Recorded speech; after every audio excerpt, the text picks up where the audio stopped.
Cuando queráis. Hola, buenos días, buenas tardes, buenas noches a todos los que nos ven, a todos los que están detrás de la pantalla. Hoy, a escasas semanas, 2 semanitas para Semana Santa, traemos un tema que no sé por qué, imagino que va a ser un poquito polémico, ¿no? Va a tener mucho de qué hablar. Entonces, traemos para ello a un gran invitado al que agradecemos de corazón el que haya aceptado nuestra invitación, como es Óscar Fábrega. Con él, con él trataremos el tema verdades y mentiras sobre la pasión de Jesús y la Semana Santa. Buenas noches, Inma. Buenas noches, Óscar. Cuando tú quieras. Buenas noches, Buenas Ana. Buenas noches, noches, ¿qué Oscar. tal? A ver, un tema polémico donde lo vaya. A mí me gusta siempre empezar mis charlas, mis conferencias, y siempre pidiendo disculpas, precisamente porque entiendo que la religión y las creencias religiosas son un aspecto muy emocional del ser humano y que entiendo que determinadas cosas, sobre todo cuando se analizan críticamente, pueden herir algún tipo de susceptibilidad, ¿no? Pero bueno, yo como historiador me tengo que limitar a los hechos y por desgracia, pues los hechos que disponemos y que se pueden constatar como totalmente verídicos y ciertos sobre Jesús son muy pocos. Entonces, lo único que podemos hacer es especular. Pero, precisamente, si hay una cosa que tenemos clara y que parece cierta, contundente y evidente, es que Jesús murió en la cruz, que es el epicentro de la cristiandad y es también el epicentro precisamente de la Pasión y de la Semana Santa, claro. Em, a ver, tampoco tenemos mucho tiempo, entonces quiero centrar un poco en los temas a tratar en torno a tres grandes bloques. El primero sería precisamente este, la muerte de Jesús en la cruz, a qué se debió, qué lo provocó y qué consecuencias tuvo. El segundo, que es muy interesante, es a partir de esas consecuencias surgió el cristianismo, porque el cristianismo surge por la muerte de Jesús, si no, probablemente no hubiese surgido como una religión separada del judaísmo. Hablar un poco sobre por qué, quién fue el principal responsable del nacimiento del cristianismo como una religión distinta y cómo se desarrolló. Y luego un tercer aspecto que yo creo que es muy interesante y que no se suele tratar al hablar de tanto de la pasión de Jesús como de la Semana Santa es qué papel tuvieron las mujeres que había en el movimiento de Jesús en todo esto, que es esencial y que por desgracia creo que porque desde la más remota antigüedad, ojo, no es algo que haya hecho la Iglesia Católica a partir del siglo III, que es cuando empezó a meter mano en este asunto, las mujeres han sido ninguneadas en esta religión cuando su papel, como espero ilustraros luego, fue esencial. Y luego, si nos sobra tiempo, pues os comentaré algunas curiosidades que seguro que os van a llamar la atención sobre este tema, ¿no? Así que si os parece, venga, pues empezamos. Yo hablo muy rápido, si veis que no entendéis algo, me interrumpís y me decís, que yo soy muy eso. Vamos a empezar primeramente con lo que os decía, ¿no? Con lo que se conoce en el argot como el escándalo de la cruz. Porque imaginaos, ¿no? Jesús, fuese quien fuese, lo que sí podemos más o menos establecer. A ver, obviamente estoy partiendo de que existió un personaje real que se llamó Jesús de Nazaret. Otra cosa es quién fuese. Yo tengo claro que no es el personaje que aparece en los evangelios. Creo que los evangelios son libros escritos desde la fe por sus propios seguidores y que lo que hicieron es vestir con un ropaje legendario la historia real de un personaje real que existió. La búsqueda que todos los que nos dedicamos a estos temas llevamos es quién fue ese personaje real. Bueno, pues no lo sabemos, pero sí que podemos más o menos especular algunas cosas que parecen probables. Por ejemplo, que fue un líder religioso, eso parece claro que lo tuvo que ser, que llegó a tener en vida un montón de seguidores y que llegó a ejercer o sea, a tener la suficiente masa crítica entre sus seguidores como para que llegase de algún modo a suponer un peligro para según qué colectivos. Por ejemplo, para los mandamases de la religiosidad judía del momento, la casta de los saduceos, que eran los que controlaban el culto en el templo de Jerusalén, y probablemente también para los romanos. Fue un líder religioso, probablemente también fue un líder político. Luego os comentaré también por qué. Hay que tener en cuenta una cosa que es muy sencilla, ¿no? Que creo que es muy evidente. En el judaísmo, la religión y la política van de la mano. Van iban en tiempos de Jesús y siguen yendo de la mano, ¿no? A los tristes hechos me remito. Es así. Se consideran un pueblo elegido por su divinidad y consideran que esa tierra es su tierra prometida, por lo tanto, hay un factor político claro aquí. Cuando hablo de político me refiero a un factor político muy amplio, ¿no? Entiéndase, ¿no? No me refiero a política como tal, ¿no? Entonces, Jesús fue un líder religioso, fue probablemente un líder político, y esto es importante, porque solamente eso explicaría por qué murió Jesús y cómo murió Jesús. Jesús murió en la cruz. La crucifixión era un castigo que los romanos solamente aplicaban para un grupo muy concreto de delitos, que es todo lo que tiene que ver con la sedición o los atentados de lesa majestad. Es decir, cualquier cosa que fuese a atacar a la legalidad imperante del momento, pero ojo, no entre los judíos, sino entre los romanos. Esto es importante. Los judíos no mataban. Cuando condenaban a muerte a alguien, que en aquel momento preciso no lo podían hacer, lo tenían que hacer los romanos, lo hacían generalmente por lapidación, no usaban la crucifixión. Eso lo hacían los romanos. Por lo tanto, la pregunta, y creo que es esencial, es ¿qué pudo hacer Jesús para que los romanos lo condenasen a muerte por crucifixión? ¿Acaso su movimiento de verdad puso en peligro o los romanos consideraron que de algún modo ponía en peligro al imperio? Imaginaos, está hablando del Imperio Romano, un imperio brutal que en ese momento controlaba todo Occidente. ¿Qué pudo hacer Jesús? Bueno, pues la conclusión que parece, yo creo que es obvia, es que su grupo era religioso, pero también era político. ¿Por qué era político? Pues muy sencillo. En aquel momento las esperanzas de todo el pueblo judío era que llegase un Mesías, un libertador, que según ellos había sido ya vaticinado por los antiguos profetas, que iba a liberar a los judíos del yugo, en este caso concreto, del Imperio Romano. Es decir, era un Mesías, entiéndase, independentista. Un Mesías que tenía que colaborar en la liberación del pueblo judío, pero sobre todo por un motivo más religioso que político, que es que la religiosidad judía, que es muy compleja y está completa de ritualística, de mandamientos, de normas de vitales, es muy difícil de practicar cuando uno está sometido a un poder extranjero, es decir, cuando uno no se autogobierna a sí mismo. Y los judíos pensaban en aquel momento y lo razonaban, y hay estudiosos judíos que lo argumentaban, y lo argumentaron, claro, que esa religiosidad judía no se podía practicar bajo el yugo de un imperio como el Imperio Romano, que aunque daba bastante libertad religiosa a los pueblos conquistados, también acaba imponiendo sus cultos. Por ejemplo, el culto al emperador en sí, que era algo para los judíos una atrocidad. Por lo tanto, en tiempos de Jesús no solamente fue Jesús el que se levantó en nombre de la religión judía, contra los romanos, sino que hubo muchos más, hubo otros mesías aparte de Jesús, otros, mejor dicho, otros aspirantes a mesías aparte de Jesús. Para empezar, Juan el Bautista, que fue probablemente su maestro, pero siguiendo, por ejemplo, con los esenios, que fueron un grupo religioso que también estaban en contra tanto de los romanos como de la religión oficial en el Templo de Jerusalén, en que estaba controlada por un grupo, de lo que se conoce como la casta sacerdotal de Jerusalén, que estaban aliados con los romanos, por lo tanto los veían como unos traidores. ¿Quiénes son los que según los evangelios condenan a muerte a Jesús? Pues son los romanos por un lado, pero también son ese grupo de judíos que os digo. No todos los judíos, sino los que controlaban el culto oficial en ese momento.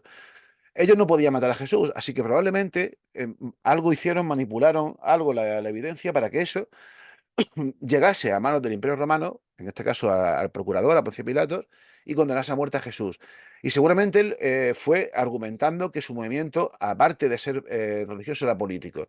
De ahí que Jesús muriese de esta manera. Pero fijaos, Jesús, como os decía, como uno más de los que hubo en aquel momento, probablemente estaba convencido de que él era el Mesías que iba a llegar. Sus seguidores estaban evidentemente convencidos de que lo era. Sin embargo, el Mesías, que además probablemente tenía, bueno, o por lo menos sus seguidores lo pensaban, tenía la capacidad, por ejemplo, de extirpar demonios, era un exorcista, o de hacer milagros, de pronto muere asesinado y además de una manera absolutamente atroz y terrible.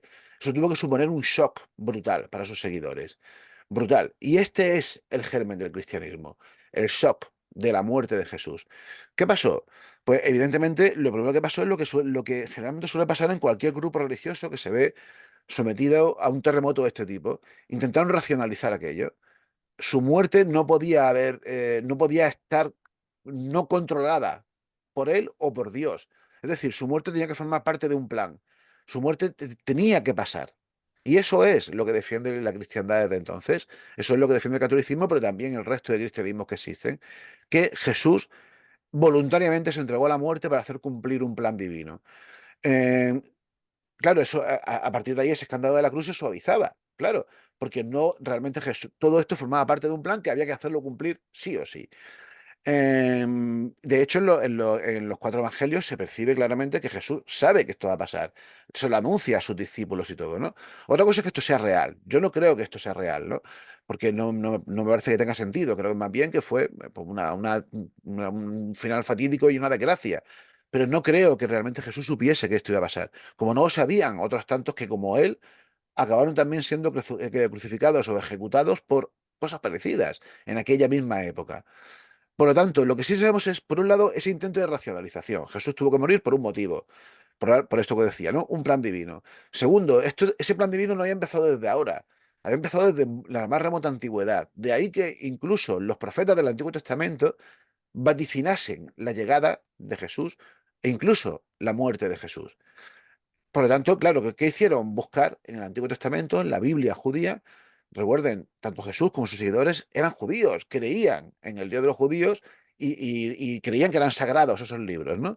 Bueno, pues en esos libros, en efecto, encontraron un montón de referencias que parecían apuntar a la historia de Jesús.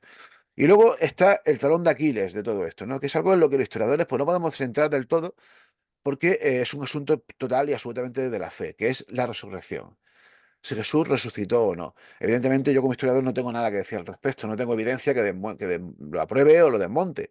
Tengo mi particular opinión, pero tampoco creo que sea demasiado importante, ¿no? Pero lo que sí es cierto, y esto sí que creo que hay que dejarlo claro, es que unos 20 años después de la muerte de Jesús, más o menos, Jesús tuvo que morir entre el año 30 y el año 40, posiblemente hacia el 36, 37.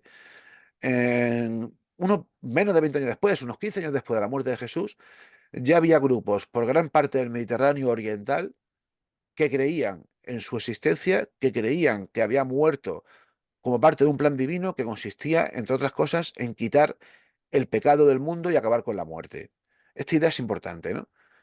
Y ahora esto nos lleva al segundo paso, que es, Jesús no pretendió en ningún momento instaurar ninguna religión. Eso es una cosa que creo que tenemos prácticamente claro todos los historiadores que nos dedicamos a este tema.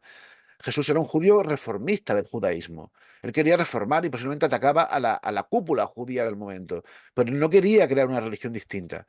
Sin embargo, con su muerte surgieron por lo menos dos cristianismos distintos. Y esto es muy interesante entenderlo. Uno es el que protagonizaron sus seguidores, los que le conocieron en vida, entre los que está, por ejemplo, Juan, Pedro, posiblemente María Magdalena y algunos más. Y un personaje bastante extraño que se comenta, se menciona en los Hechos de los Apóstoles, que se conoce como Jacobo o Santiago, el hermano de Jesús, el hermano del Señor, más bien lo llaman. Eso por un lado, que ese es lo que se conoce como el grupo de Jerusalén. Seguramente estaría compuesto por muchas más personas, pero no lo sabemos, porque no se mencionan.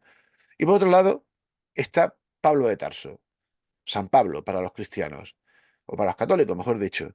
San Pablo de Tarso, un judío que persigue además a los cristianos y que sufre una conversión asombrosa. Con el mismo celo que anteriormente perseguía a los cristianos, comienza a defender y a predicar el cristianismo por toda la región oriental del Imperio Romano. Cuando hablo del Oriente del Imperio Romano me refiero a lo que sería hoy en día la actual costa de bueno, Israel, Siria, Turquía, Grecia y la zona oriental de Italia.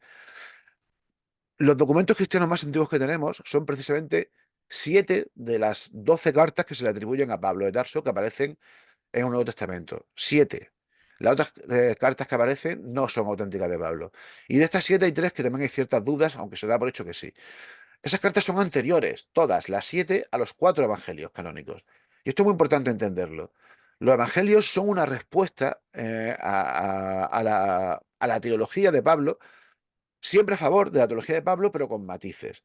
Bueno, Pablo no conoció a Jesús en vida. No sabemos cómo fue su conversión. Existen varios mitos sobre esto, ¿no? Uno de ellos es el que aparece en los Hechos de los Apóstoles, ¿no? Que es la famosa escena de que va en un caballo, tiene como una especie de visión porque ve una cruz en el cielo, se cae y a partir de ahí se convierte. Pero Pablo en sus cartas no dijo nada al respecto. Pero sí dijo algo muy inquietante, Pablo. Y eso es la clave de toda esta historia. En una carta, exactamente la carta de los Gálatas, que es una de las más antiguas, posiblemente del año 49, 50, fijaos, apenas 16 años después o 15 años después, o 20 años después de la muerte de Jesús, en esa carta, hago un pequeño paréntesis, en todas las cartas de Pablo son cartas que él mandó a grupos cristianos que él había creado. Y en casi todas las cartas lo que hace es regañarles. Esto es muy curioso. Les suele regañar porque se han desviado de alguna de sus instrucciones o porque se han dejado seducir por algún misionero, incluso cristiano, pero de otro cristianismo distinto al suyo. Bueno, pues en esta carta, precisamente, regañando a los Gálatas, que es un pueblo que estaba en el sur de la actual Siria, en el norte de la actual del Líbano, más o menos por ahí, eh, para justificar que su mensaje era más bueno que el de otros cristianos que estaban predicando entre esas gentes, dijo algo muy curioso. Dijo que su mensaje no procedía de otros cristianos. Es decir, que él, Pablo, no había sido convertido por los apóstoles ni por otros cristianos, sino que él había recibido una revelación divina, una visión o varias revelaciones divinas en las que se le había encomendado una misión. Y la misión era predicar la historia de Jesús entre los gentiles, es decir, entre los no judíos. Esto es importante, porque Pablo lo que está diciendo es que él, de algún modo, lo que está haciendo es intentar legitimar su mensaje, argumentando que su mensaje es posterior y además mejor que el que habían recibido los que le habían conocido en vida. Fijaos qué atrevimiento, ¿no? Él incluso llega a mencionar que hasta 3 años después de esa conversión, de esa revelación que tuvo, no fue a Jerusalén y conoció a Juan y a Pedro, que él mismo los llama los pilares de la iglesia. Es decir, él lo que estaba diciendo es que primero que iba por libre y segundo que su mensaje era casi mejor porque lo había recibido después que ellos, después de la muerte de Jesús y desde el cielo, ¿no? Claro, ¿qué nos está diciendo Pablo aquí? Realmente, que su orden, su misión divina era predicar la historia de Jesús entre los gentiles, entre los no judíos. A la vez está diciendo que el grupo de Jerusalén predica el mensaje de Jesús, pero entre los judíos. Bueno, pues esto es una constante que se ve tanto en las cartas de Pablo como en Hechos de los Apóstoles. Un pique, una pelea entre estos dos cristianismos por ver a quién se le predica el mensaje de Jesús. Y esto es muy importante porque hay momentos en los que Pablo incluso critica a los judíos, a los cristianos judíos, porque para que se hagan cristianos antes tienen que hacerse judíos. Es decir, tienen, por ejemplo, en el caso de los hombres, que hacerse la circuncisión. Pablo en sus cartas les llega a llamar los amantes de la circuncisión a estos cristianos. Fijaos, ¿no? Bueno, pues Pablo en sus 7 cartas no dice ni una sola palabra de la historia de Jesús. Perdón, ninguna. Nada, no habla de ninguna parábola, no habla de ningún milagro, no utiliza ninguna cita de Jesús. Ni siquiera la usa cuando la podría haber usado para regañar a alguna de esas comunidades que él estaba a las que le escribía sus cartas. A Pablo solamente le importa la muerte de Jesús. Él insiste una y otra vez en la muerte y en la resurrección de Jesús. Y además también insiste en la segunda venida, ¿no? En el que algún día Jesús volvería. Es decir, no le importa quién fue realmente Jesús, lo que le importa es por qué murió. Y según Pablo murió para vencer a lo que él llama en sus cartas, son una suerte de potestades cósmicas, de como de poderes cósmicos, que él, además lo escribe con mayúscula, como nombres propios, llama el pecado y la muerte. Por eso, según él, Jesús murió para vencer al pecado, su muerte fue redentora, es decir, al morir, él se echó encima de sí todos los pecados del pueblo de Israel y al morir liberó al pueblo de Israel del pecado porque acabó con el pecado, pero el pecado con mayúsculas. Y luego con su resurrección venció a la muerte. Ese es el mensaje que quería transmitir Jesús según Pablo. Y según Pablo, la salvación, es decir, en la supervivencia en otro mundo, después de la muerte, se consigue teniendo fe en que eso fue real, en que la muerte se puede vencer y en el que si creemos en Jesús moriremos sin pecado. Ese es el epicentro, ¿no?, del cristianismo. Pero claro, esto es muy raro y es tremendamente raro porque ¿cómo puede ser? O sea, ¿cómo puede ser que este señor no hable nada sobre la vida de Jesús? ¿Cómo puede ser que el primer evangelio, que es el atribuido a Marcos, tenga como 20 años después, se escriba 20 años después que esto? ¿Cómo es posible que los evangelios no se escribiesen antes? ¿Cómo tardaron tanto tiempo en escribir los evangelios? Probablemente porque las comunidades cristianas querían saber más sobre quién era el personaje del que estaba predicando Pablo de Tarso. Pero sea como sea, el que fundó el cristianismo fue Pablo de Tarso, porque él fundó comunidades, como digo, por todo el Mediterráneo, y esas comunidades son las que luego se convirtieron en los grandes centros del cristianismo en los siguientes siglos, sobre todo en el siglo, a partir del siglo III, que es cuando ya o el siglo IV, que es cuando ya el cristianismo salió con Roma. Y bueno, pues siguiendo con todo esto, fijaos, hasta ahora solamente he dado nombres de varones, porque la Iglesia Católica y antes que ellos, los propios discípulos de Jesús, se encargaron de ningunear por completo lo que posiblemente sea el aspecto más diferenciador del movimiento de Jesús respecto a otros grupos religiosos de su época, incluso posteriores, que es el papel de las mujeres. Eso es algo que curiosamente, lo digo como también como ejercicio de autocrítica a otros compañeros que investigadores o exégetas, es algo de lo que no se suele dar mucha importancia, ¿no? Incluso que de lo que apenas se suele hablar tampoco, ¿no? Se habla, pero como un poco como de pasada, pero y al final lo que se acaba haciendo es lo mismo que hicieron los discípulos de Jesús, los que escribieron los evangelios, que es ningunear a las mujeres. Os pongo un ejemplo. Hay un personaje esencial en toda esta trama que, sin embargo, es, dejando a Jesús a un lado, sea el personaje más misterioso de toda la trama evangélica, que es María Magdalena. Em, todos creemos saber mucho sobre María Magdalena, porque es un personaje pop, ¿no? Como Jesús, personaje sobre el que se ha escrito muchísimo y todos sabemos muchas cosas de ella. Pero realmente María Magdalena aparece en 13 ocasiones en los cuatro evangelios, en 13 versículos. Y de esos 13 versículos, 12 de ellos, dispersos por los cuatro evangelios, se centran en la pasión, en el entierro y en la resurrección de Jesús. Solamente hay un pasaje en el que se habla de ella durante la vida pública de Jesús. Eso es muy curioso. Y os voy a decir, voy a empezar por el final para argumentar por qué. Y voy a utilizar el caso de María Magdalena como el ejemplo paradigmático de lo que os quiero decir de las mujeres. Porque probablemente ella fue la líder del grupo de mujeres de Jesús, ¿no? Fijaos, según los propios evangelios, y en eso coinciden los cuatro, es una de las pocas cosas en las que coinciden los cuatro evangelios, es precisamente que cuando Jesús es detenido por los judíos, por los romanos, por quien sea, en el huerto de Getsemaní, en el huerto de los olivos, todos los discípulos de Jesús huyen, ¿no? Eso lo tenemos bastante claro. Incluso después se produce la famosa tradición de Pedro que lo niega tres veces. Bueno, todos huyen. Sin embargo, sabemos lo que pasa después. Sabemos que Jesús es crucificado. Hay testigos viendo a Jesús como muere en la cruz. Sabemos que fue enterrado, además en una tumba que supuestamente tiene un dueño, un tal José de Arimatea. ¿Por qué lo sabemos? Porque hay testigos también allí. Y sabemos también que Jesús resucitó, o por lo menos eso dicen los evangelios. Y lo sabemos porque se le apareció también a personas, o porque algunas personas encontraron el sepulcro vacío. ¿Vale? Bueno, pues en todas estas escenas quien está allí presente es María Magdalena. María Magdalena y un grupo de mujeres. No hay ningún varón ahí. Solamente en el cuarto evangelio, en el evangelio atribuido a Juan, se introduce a un personaje, precisamente el tal Juan, que tampoco se le menciona por su nombre, se dice que es el discípulo amado, un personaje más que está allí a los pies de la cruz. Pero también están otras mujeres. Es decir, recordad lo que he dicho antes de Pablo. El cristianismo nace centrándose en la muerte y en la resurrección de Jesús. Bueno, pues bien, resulta que en los momentos esenciales del cristianismo, que es la muerte, el entierro y la resurrección de Jesús, quien es testigo de esto es María Magdalena y otras cuantas mujeres. Imaginaos, ¿no?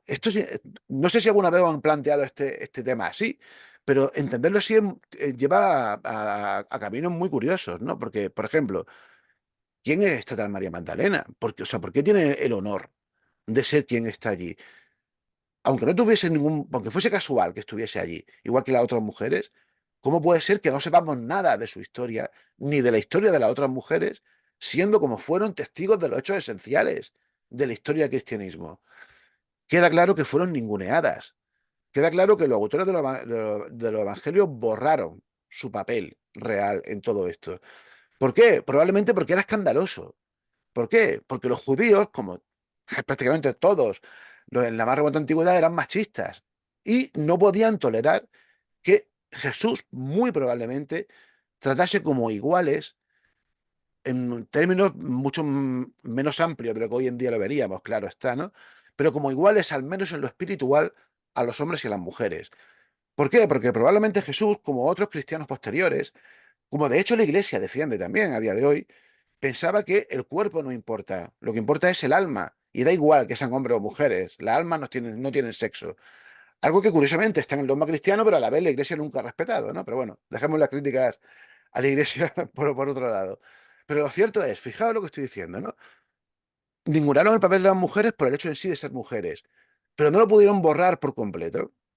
¿Por qué? Porque alguien tenía, o sea, porque se sabía que fueron los testigos de estos momentos esenciales, por lo menos de la muerte y de la tumba vacía, y quizás también de la resurrección, aunque es cierto que la resurrección puede ser un mito o no, pero lo que sí parece cierto es que las mujeres encontraron el sepulcro vacío, que esta es toda esta historia, ¿no? La cosa se pone mucho más peliaguda si nos centramos ya no en que había un grupo de mujeres que seguían a Jesús, sino que fijaos, hay un versículo del Evangelio de Lucas que es ese versículo que os comentaba antes, el único versículo en el que aparece María Magdalena junto con otras mujeres, de nuevo, durante la vida pública de Jesús, no en la pasión. En ese versículo se menciona el nombre de María Magdalena, de Juana, de Susana, de alguna más, y se dice al final algo que cuando uno lee los evangelios un poco así de pasada no le presta atención, pero que es realmente sensacional y merece la pena detenerse.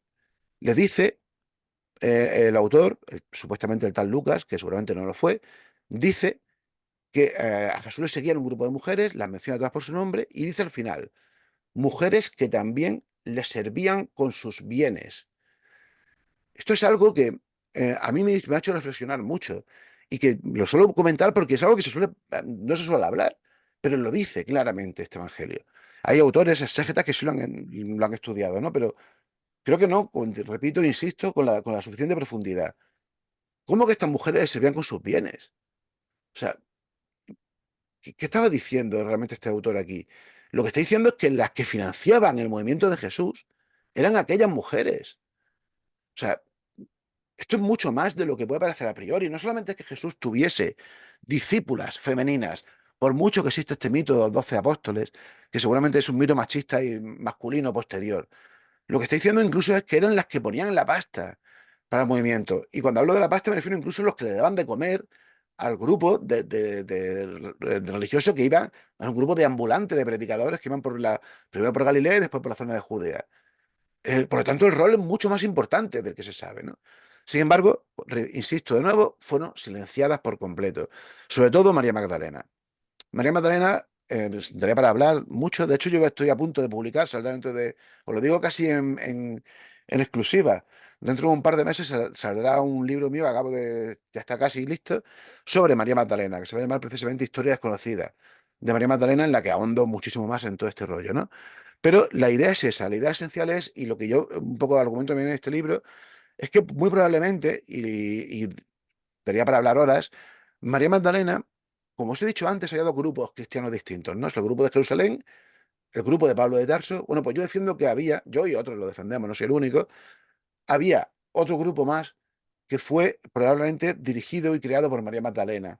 Y ese grupo acabó sucumbiendo, como todos, porque el que ganó, sabemos cuál fue, el cristianismo de Pablo. Ese grupo acabó sucumbiendo, pero su rastro se puede seguir en unos cristianos que unos siglos después, en el siglo III, llegaron a hacerle sombra a la Iglesia de Roma hasta el punto de que acabaron siendo condenados por herejes. Y cuando Roma salió, o sea, cuando el Vaticano, perdón, la Iglesia salió con el Imperio Romano, acabaron siendo exterminados, que son los cristianos gnósticos de Egipto, que en todos sus libros prácticamente consideran a María Magdalena como la principal apóstol de Jesús. Bueno, eso es un poco el planteamiento de este libro y un poco el planteamiento, mi idea sobre quién creo, y lo digo, ojo, a nivel especulativo, no tengo la más mínima evidencia que vale esto que estoy diciendo, es simplemente deducciones a partir de lo que hay en los propios evangelios. Y luego, como ya que casi que nos quedamos sin tiempo, sí que me gustaría comentar, había preparado varias curiosidades, pero sobre todo hay una que a mí me gusta mucho y me gusta mucho comentarla, porque muestra hasta qué punto creyentes y no creyentes, si hacen una lectura atenta del Nuevo Testamento, y de hecho por eso mi libro anterior precisamente, que se llamó, eso no estaba en mi libro de historia del Nuevo Testamento, lo que hago es precisamente centrarme en este tipo que pueden parecer chorradillas, pero que realmente tienen su milla detrás. Y voy a poner un ejemplo. En el Evangelio de Mateo, justo en el momento en el que Jesús muere, se narra algo que parece, y lo digo desde el máximo respeto, entiéndanme, una invasión zombie. Y ustedes dirán, ¿pero qué dice este hombre, no? A ver, déjenme que les lea los versículos de Mateo y lo entenderán. Justo en el momento en el que muere Jesús, dice Mateo, y he aquí que el velo del templo se rasgó en dos de arriba abajo. La tierra tembló y las rocas se escindieron. Las tumbas se abrieron y muchos cuerpos de santos que habían muerto resucitaron. Y después de la resurrección de él, salieron de sus tumbas, entraron en la ciudad santa y se aparecieron a mucha gente. Fijaos, evidentemente no me lo estoy inventando. Esto aparece en Mateo 27, 51, 53. ¿Qué es esto? ¿Qué está contando Mateo aquí, no? Son ese tipo de cosas que, ya os digo, una lectura apresurada de los evangelios no, hacen que nos fijemos en estos rollos, ¿no? Pero tienen su gracia. Fijaos, lo que está diciendo aquí es un problema teológico que precisamente aparece en algunas de esas cartas de Pablo. Y es, bien, Jesús ha venido para enseñarnos cuál es la autopista hacia el cielo, ¿no? Que consiste en creer en su muerte redentora y en su resurrección. Bien, pero ¿y qué pasa con los que han muerto antes? Porque los que Jesús ha quitado el pecado del mundo, pero lo ha quitado para los que estaban viviendo en su momento y para nosotros, los que vengamos después. Pero ¿y qué pasa con los que habían muerto antes que el de Jesús? Bueno, pues eso se lo preguntaron a Pablo en alguna ocasión, creo que en la carta de los Coliseos se lo preguntaron y Pablo pues, dijo que, bueno, él argumentó que no pasaría nada, que también subirían al cielo, serían juzgados y demás. Pero existe una tradición muy antigua que para responder a esta misma inquietud defiende, y eso aparecía antes incluso en el antiguo credo, defiende que Jesús durante los 3 días, bueno, mejor dicho, durante los 2 días que estuvo, entre comillas, muerto, bajó al infierno, bajó al infierno y rescató, sacó del infierno a todos los justos, a todos los santos, a todos los que habían sido buenos, básicamente, y los llevó hasta el cielo. De hecho, existen varios apócrifos que hablan de esta historia y existen un montón de representaciones artísticas. Si buscan ustedes en internet Jesús descenso a los infiernos, verán que hay un montón de imágenes de esta en la que Jesús se ve en los infiernos rescatando, por ejemplo, a Abraham, Adán y Eva y unos cuantos más, ¿no? Bueno, pues eso es lo que está contando este versículo tan extraño del Evangelio de Mateo, que en el momento en que murió Jesús, las tumbas de los santos, porque dice eso, los cuerpos de los santos salieron de sus tumbas y empezaron a corretear por las calles de Jerusalén. Así que, en efecto, había zombies en el Nuevo Testamento. Y luego ya no sé cómo estamos de tiempo, pues si tenéis alguna cuestión, si queréis plantearme algo o lo que sea. El tiempo es 6 minutos con 37, Bueno, 35. vamos viendo si tenemos alguna pregunta. Si no os cuento alguna otra curiosidad de esta que tengo por aquí, ¿eh? Lo que prefiráis. ¿Tenéis alguna pregunta a ustedes? O No, nada, súper interesante. ya veo que lo de las mujeres os ha gustado, ¿no? Lo de Eh, Magdalena. eh, eh, eso sí, me ha gustado. A ver, es que con eso suele Eso haber, sí. ya os digo, que es un tema que se suele tratar. Hay libros que, ¿no? que se centran en el caso de Jesús y las mujeres y demás, pero creo que es un aspecto muy distinto del grupo de Jesús. No haya nada así en su momento. O sea, y están bastante estudiadas, ¿no? Tanto religiones anteriores como posteriores, pero también en el grupo, en el mundo judío. Pensad una cosa, ¿no? Y esto es importante también con lo que he dicho antes. Si María Magdalena y otras mujeres fueron testigos de estos acontecimientos tan esenciales, eso es algo que choca totalmente con el mundo judío de la época. En esa época una mujer no podía ser testigo en un juicio, por ejemplo. Una mujer no podía hacer prácticamente nada sin el consentimiento del marido. Sin embargo, fueron testigos de esto. Jesús hablaba con ellas. La mayor parte de los milagros que hace Jesús es a mujeres. Son mujeres las que reciben sus milagros, ¿no? También es verdad que la mayor parte de las poseídas por demonios, supuestamente, también son mujeres. Pero claro, también ya saben que en la antigüedad también había una tendencia muy machista también de asociar pecado con mujer por el sexo, por la voluptuosidad, y de ahí pues, pensar que la mujer era incitadora del pecado. Y de ahí viene precisamente el hecho de que la mayoría de poseídas o poseídos eran mujeres. De hecho, en ese versículo que os decía antes de Lucas, el versículo en el que dice que había otras mujeres que le servían, se dice que a María Magdalena Jesús le había extirpado 7 demonios. Que esto es otra cosa que se suele decir, y esto es muy curioso, ¿no? ¿Por qué 7 demonios? ¿Qué son estos 7 demonios? Bueno, pues sobre esto se ha especulado mucho, pero para mí me parece muy claro y me encaja perfectamente en el contexto que se refería a los 7 pecados capitales, a la lujuria, la ira, la gula, la envidia y demás. O sea, culpaban a María Magdalena como símbolo de la mujer en general de esos pecados, sin más. Y Jesús le quitó esos 7 pecados, ¿no? Pero bueno, esto también es una especulación. Porque por desgracia, y esto es el gran drama que tenemos todos los que nos dedicamos a investigar estos temas de relación con Jesús y con el cristianismo primitivo y demás, no tenemos prácticamente información. Pero tampoco hay que desalentarse. Tenemos la suficiente, por lo menos, para dejar claro lo que no parece verdad y luego, sobre todo, para especular un montón de posibilidades que hacen que todo esto, la historia sea muy distinta a lo que nos han contado hasta ahora, ¿no? Por ejemplo, imaginaos, ¿no? Muy probablemente la Basílica de San Pedro del Vaticano debería llamarse la Basílica de Santa María Magdalena. Probablemente, porque quizás fue la que realmente conoció cuál fue el mensaje auténtico de Jesús. Eso entre otras muchas cosas. Por eso no tiene sentido que hoy en día, por ejemplo, las mujeres no puedan ser sacerdotas o sacerdotisas, como queramos llamarle dentro del seno de la Iglesia Católica. Sobre todo por un motivo, porque es que en tiempos de Pablo lo eran. Pablo sí tenía mujeres diáconas en sus grupos. Fue unos cuantos años después, fue sobre todo a finales del siglo I, principio del siglo II, cuando las mujeres empezaron a desaparecer. Sobre todo porque surgió esa idea, abundó esa idea de que mujer igual a pecado, igual a sexo, por lo tanto, mujeres fuera. Las mujeres eran fuente de contaminación. También lo eran para los judíos, esto, ¿no? Pero no lo eran para Jesús. Y esto es importante. De hecho, a Jesús, en sus enemigos, en más de una ocasión, le atacan precisamente por esto. Le atacan precisamente porque él anda con pecadores, con mujeres y con leprosos, ¿no? Con lo que pensaban que era lo más bajo de aquella sociedad. Pero sin embargo, el mensaje de Jesús parece que era ese. Y esto es, y ya con esto ya si queréis terminamos, esto es importante también entenderlo, ¿no? Porque de ahí viene ese típico adagio, que es absolutamente falso, de que Jesús fue el primer comunista.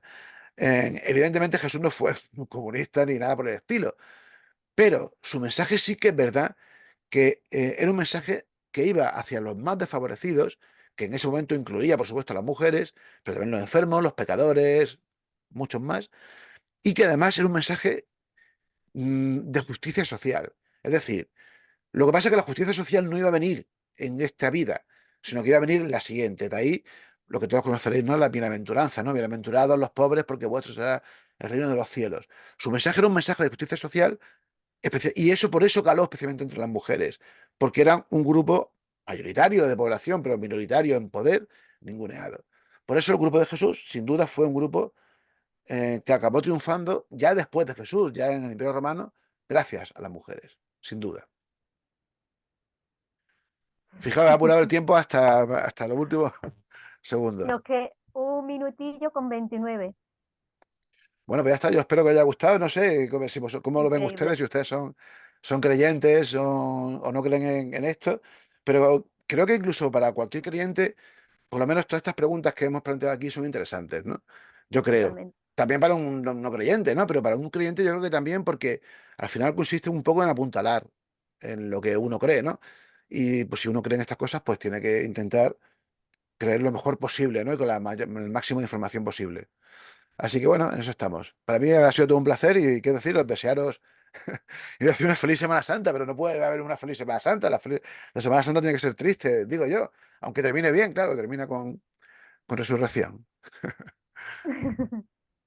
Bueno, pues nada, muchas gracias. Y ya os digo, cuando queráis, no dudéis, podemos seguir hablando de estos temas que, como veis, dan para horas. Sí, sí, sí, ha sido, vamos, ha sido Muy estupendo, interesante. maravilloso, la verdad. Sí, sí. Nada, gracias, Nos hemos gracias a quedado ustedes con y ganas de más, Oscar. que, Que Con nos ganas de quedamos más. con ganas de más, Oscar. bueno, venga, repetiremos. Ya os digo, si es que yo tengo una vida muy liada y tengo muy poco tiempo, pero bueno, yo cuando tenga otro ratico, si queréis otro día, seguimos hablando de otros temas. Por ejemplo, el libro este de María Magdalena, si queréis cuando salga, si queréis hacer con él o lo que sea, hacemos algo sobre ella, que merece la pena